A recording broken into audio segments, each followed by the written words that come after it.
當日嘅感覺好似就係喺美夢當中被鬧鐘嘈醒啦。2024年1月23日係香港足球歷史性嘅一日，而呢一日彷彿好似尋日一樣。相信好多香港球迷同埋球員仍然忘記唔到當日嘅夢境。當日言之鑿鑿，大家都趕住2027年沙特阿拉伯見，但我哋都知道後會都唔知幾時有期。不過目標就係要有挑戰性先會定落嚟噶嘛。不經不覺原來都已經過咗1年半，喺呢1年半入面我哋亦都成長咗唔少。作為香港球迷，呢條路其實從來都唔易走，又或者咁講啦，成功嘅路從來都唔容易走。但只要係正確嘅，呢條路就要一直走落去，而一路走落去，你都會賺嚟越嚟越多嘅同伴。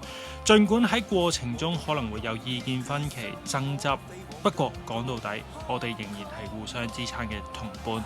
而今日或者就係關鍵性嘅一日啦。喺大敵當前嘅時候，你係咪仲要為一啲雞毛蒜皮嘅事爭執呢？你有冇球衣？有冇紅色衫？有冇某啲球員？其實今日都已經唔重要。今日入場，你哋唯一需要做嘅就係做好你自己第12人嘅本分。我諗你起碼仲有一條聲帶啩。既然係咁，就盡情咁樣嗌啦。你哋每一聲嘅吶喊都會直接傳到去球員嘅耳朵入面，所以盡情將你所有嘅力量嗌出嚟。至於經歷過亞洲盃嘅球員，我諗你哋可能都冇察覺到亞洲盃已經係年半之前嘅事啦。可能再眨下眼，你嘅職業生涯都已經去到尾段。咁嘅話，你會想將香港對印度呢場全場爆滿嘅比賽變成你職業生涯其中一場比賽，抑或係能夠刻進你職業生涯歷史嘅代表作啊？我講緊嘅唔單止係球員，仲有進入球場嘅你哋每一位，我哋都可以係歷史嘅一部分，我哋都可以係最強嘅第12人。